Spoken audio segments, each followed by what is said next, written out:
Lelaki mengamuk warga asing bawa forklift tak ada lesen. Tolong lepas ni bagi orang ada lesen bawa forklift tau. Ha? Ini kau tak lesennya. Ha? Kau panggil manager kau orang. Kalau kau langgar aku tadi patah kaki aku, kau nak buat apa? Ada insurans atau tak?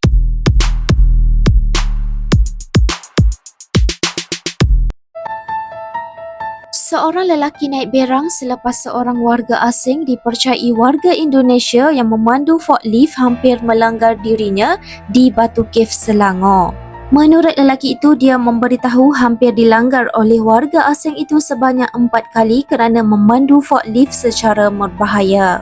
Dia juga turut mendakwa pemandu forklift itu tidak memiliki lesen dan meminta pihak berkuasa agar mengambil tindakan.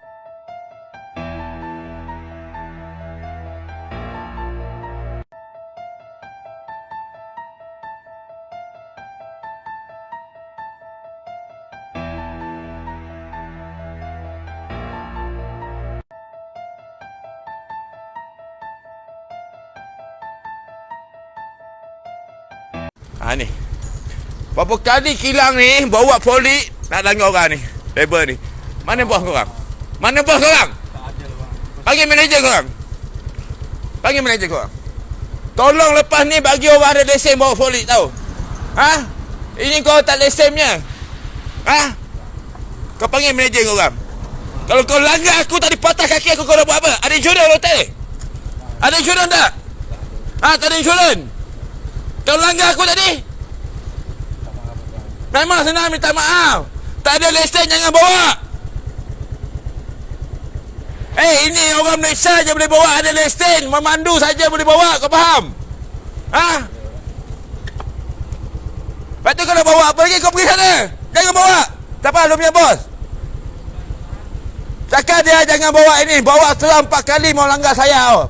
Ini orang warga asing tak boleh bawa forklift. Ha, lu panggil lu punya bos mari sini. Ha? 4 kali nak langgar aku punya. Budak kau ni. Ha? 4 kali nak langgar aku. Dia tanya dia, mana ni lesen? Ha? Dia tak ada lesen, tak apalah. Ni Ha? kita minta maaf je lah. Kau cakap kau. Ha? Aku dah 4 kali maki kau orang. Naik barang turun barang, naik barang turun barang macam something kau orang kat sini. Ha? Apa jalan ni kau orang napau? Berbosan. Ha? Dah.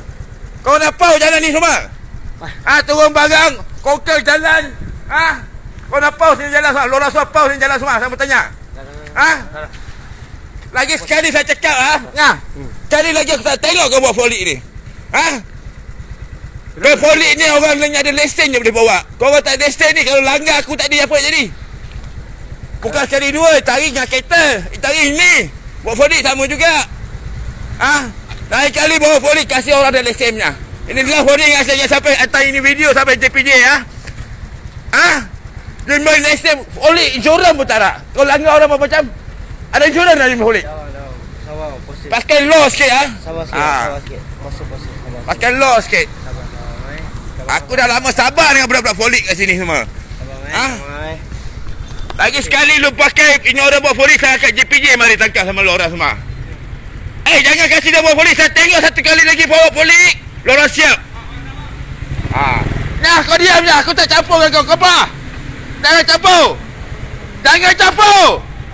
Aku respect kau kawan yang campur. Aku dengan dia orang je. Ha, jangan sampai sekali lagi, ya. Ini video saya ambil satu sennya. Lampau sangatlah bos korang ni semua. Jangan ingat lorang semua suruh beli ni jalan tau. Ini jalan semua orang boleh pakai tau. Ha? Jangan semua lo beli ni jalan ni. Cibai lorang. Fikir hati panas saja.